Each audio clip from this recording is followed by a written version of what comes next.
Hello everyone, Jack Be Quick here. Oh man, I have been over planning this video to death, like the INFJ that I am. I haven't uploaded anything for a long time, and I've deleted all previous videos for many reasons. You deserve an explanation though for my long absence, if you're still watching my channel. The last 2 years of my life have been so many words, but 2 words come to mind: hell and redemption. This is really hard to admit on camera, publicly. I have a hair pulling disorder. I have what's called trichotillomania and body dysmorphia. I haven't been officially diagnosed, but I don't think I need to be because I don't have any eyebrows or eyelashes anymore. 5 to 10 million people are affected by each disorder alone in America. And it's mostly women. And the numbers are probably underreported because of the shame and stigma that surrounds these conditions.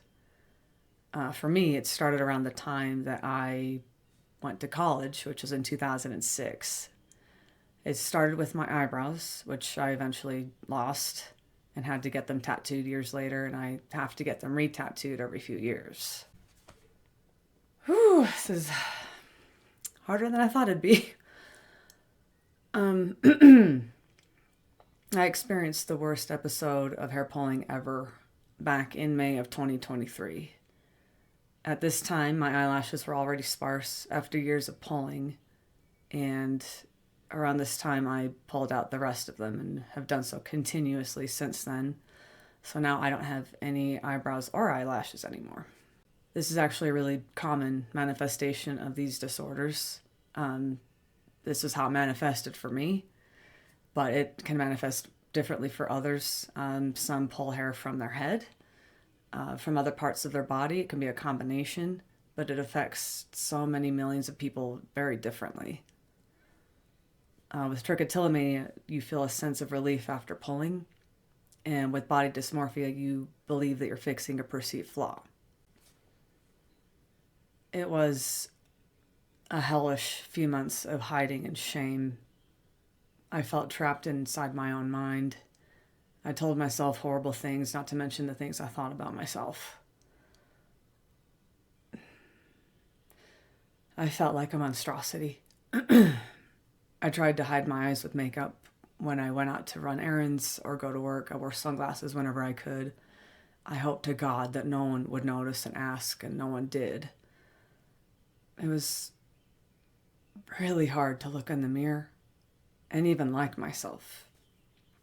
I believed that I was so ugly that I didn't deserve to anymore.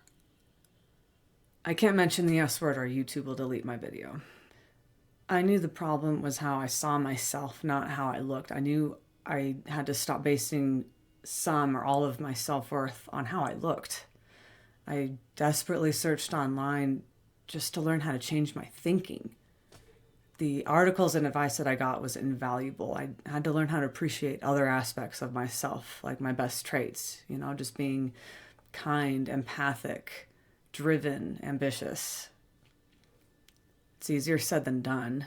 It was brutal during those few months of just forcibly changing my thinking. I mean, it's like changing a river's course. Imagine trying to dig a trench in the opposite direction and forcing the water to go that way. One of the first things I did was just talking to myself in the mirror and saying, "You are beautiful inside and out." And I didn't want to say it. I didn't want to believe it. I was saying it through gritted teeth most of the time. And the hardest prayer I ever prayed was asking God to help me to love myself again. And thank God he answered. It was so crazy. It was like almost overnight. It was like I woke up one day and I was more confident than I'd ever been in my whole life. I actually started to love the new me and learned to accept my imperfections or my uniqueness. I got my will to back. I stopped wearing makeup to hide and instead found new ways to do my eyeshadow, and some days I didn't even wear any. I also started dressing in a way that made me feel more confident. It was like a complete makeover. I mean, more importantly, a mental makeover. I got myself back. Like a better version of myself. And God helped me to love myself again. Which brings me to about a year ago, early 2024. I found myself thinking about YouTube again a lot more than I ever have. I always wanted to be a YouTuber since 2017 and had uploaded some videos that were Christian related and gaming related, but I never really had like a clear direction to go. And it's hard to describe, but it was like God was impressing this idea on me. Like, it was like he was saying, now you can help others like you through your channel. And I was like, what?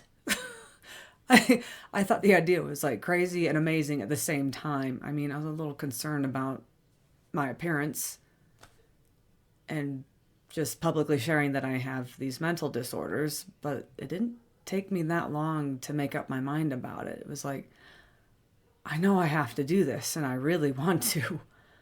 And the more I thought about it, the more I loved the idea.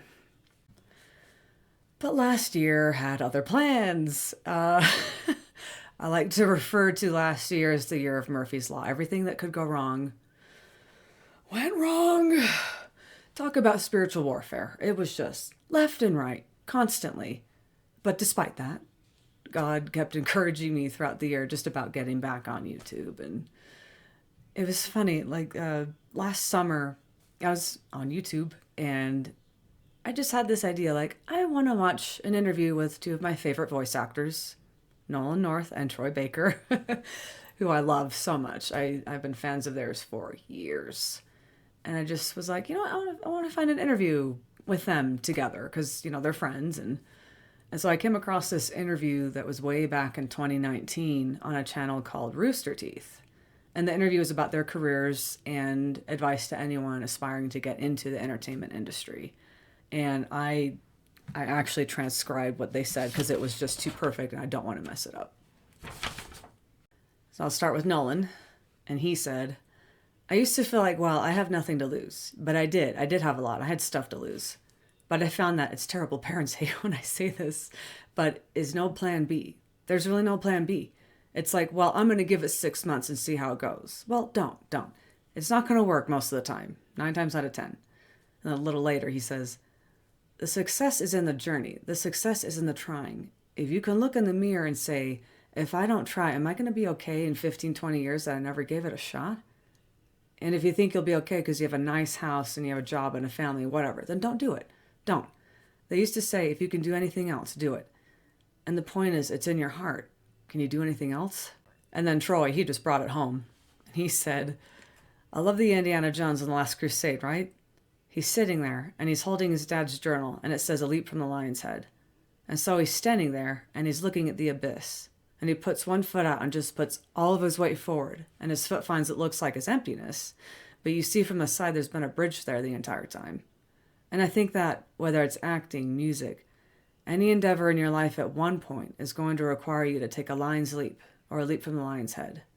And a little later he says, if you're worried about the fall, wait. It's the fact that I have to do this. The reason why Andy put his foot forward is because he knew that if he didn't, his dad was going to die. And so sometimes life will push you to a place where you're like, I don't have any other, I have to do this. If I don't, my head's going to explode. If I don't, I'm going to sit there. My 90-year-old self is speaking to me going, take the leap. Take the leap.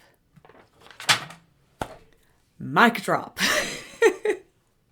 I mean, I know this sounds weird, but it felt like God was like speaking to me through them. I mean, what are the odds that I would come across that interview to begin with? And then for them to say, each of them exactly to say how I feel about restarting my channel for the umpteenth time. It was just blew my mind. So cool. I hope I can explain how this all comes together in regards to my channel. I mean, I've always felt led to have a gaming channel. I'm passionate about video games. I've been gaming since I was 3 or 4 years old. And this was the first game I can remember playing. This sucker came out, where is it? 1989. I was maybe not even a year old yet. This game is fun, it's creepy, and it's impossible to beat. And for all of you older people like me, do you guys remember these? Yeah. Floppy disks? And it was just kind of funny too, last year, just I was thinking about my childhood and things that I gravitated towards as a kid. And I was even acting like a YouTuber as far back as sixth grade. We had our first webcam and I had my first digital camera and I was filming myself and creating and editing videos and just goofing off, but none of my friends were doing this. I've always gravitated towards this medium. This is something I was obviously meant to do. I don't know any other way to phrase this. I just feel like God wants me to like infiltrate the gaming community and love on them. You know, I want to inspire others with low self-esteem and those who have trichotillomania, body dysmorphia, and embrace the way they look and let them know they're not alone and to help them to love themselves again. It's about loving yourself, not being in love with yourself. Thing is, it's a matter of life and death for those who literally hate the way they look. It was for me. I know I'm not a doctor or a psychologist, but if I can help lighten someone's burden just a little, I'll have done my job on this earth. And society ingrains this idea, this stupid idea, that we are only lovable if we are beautiful. And I'm here to tear that idea down. I'm here to raise awareness and acceptance of these mental disorders. And I'll do it through my gaming channel. I'm doing what God is leading me to do. I can still let my light shine and not be standing on a soapbox on a street corner somewhere. Sorry to phrase it that way, but I just see too many believers online pressuring other believers on the proper way to reach people. And there's so many different ways to do it. Respectful ways. I mean, even in 1 Peter 3:15, he says, always be ready to give an answer to everyone who asks you to give the reason for the hope that you have. I want people who watch my channel to have the choice to ask me without me jumping down their throat first. But I'm not going to hide that I'm a believer either. And there may be some confusion with some of my subscribers in this new direction that my channel is taking, and that's fine. But ultimately, at the end of the day, I have to answer to God. All I know is that I cannot put this off any longer. I don't have a plan B, and my head will explode if I don't take the leap. And just a friendly reminder, I will be re-uploading my first gameplay, and I'll be finishing the game. And these videos that I'm re-uploading are from about late 2019, so I look a little different.